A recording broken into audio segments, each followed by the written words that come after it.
আর মাখনচোর বলা যাবে না শ্রীকৃষ্ণকে। মধ্যপ্রদেশের মুখ্যমন্ত্রী মোহনলাল যাদবের নতুন ফতোয়া। সাধারণ মানুষের দৃষ্টিভঙ্গির পরিবর্তন করতেই নাকি এই সিদ্ধান্ত। মুখ্যমন্ত্রী মোহনলালের অভিমত, শ্রীকৃষ্ণ সমৃদ্ধশালী পরিবারের সন্তান, চুরি করবেন কেন? বাস্তব সমস্যা থেকে দৃষ্টি ঘোরাচ্ছে বিজেপি, কংগ্রেসের দাবি।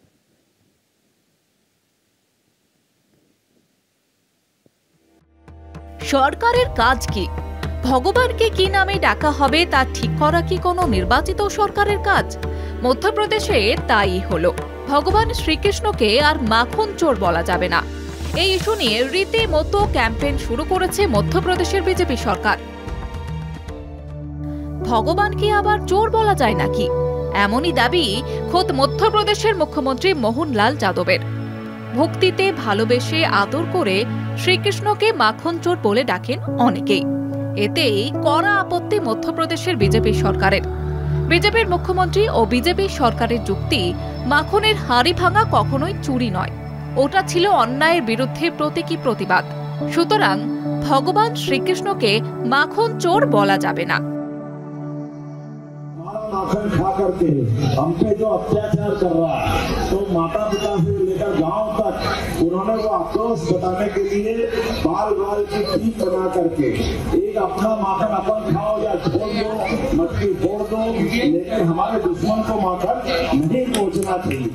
ভারতীয় সংবিধানের কোনো অনুচ্ছেদেই বলা নেই যে এই ধরনের কাজ কোনো সরকারের অবশ্য পালনীয় কর্তব্য, অথচ সেই কাজটি গভীর নিষ্ঠার সঙ্গে পালন করার উদ্যোগ নিয়েছেন মধ্যপ্রদেশের মুখ্যমন্ত্রী। সিনেমায়, গানে, কবিতায় শ্রীকৃষ্ণের মাখন চুরির দৃশ্য বা কথা এসেছে বারবার। এতে ভীষণ আপত্তি মধ্যপ্রদেশের বিজেপি সরকারের। জন্মাষ্টমীর এক অনুষ্ঠানে মুখ্যমন্ত্রী মোহনলাল যাদব বলেছেন, যখন মথুরার রাজা ছিল কংস, তখন হাজার হাজার গরুর দুধ থেকে মাখন তৈরি করে মথুরায় পাঠানো হতো। মাখনের হাড়ি ভেঙে তার বিরুদ্ধে প্রতিবাদ করেছিলেন কৃষ্ণ।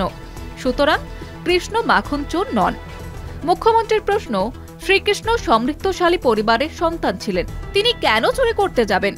মুখ্যমন্ত্রীর নির্দেশে এই বার্তা ছড়িয়ে দেওয়ার দায়িত্ব দেওয়া হয়েছে রাজ্যের তথ্য ও সংস্কৃতি দপ্তরকে, যাতে সাধারণ মানুষের দৃষ্টিভঙ্গির পরিবর্তন হয়।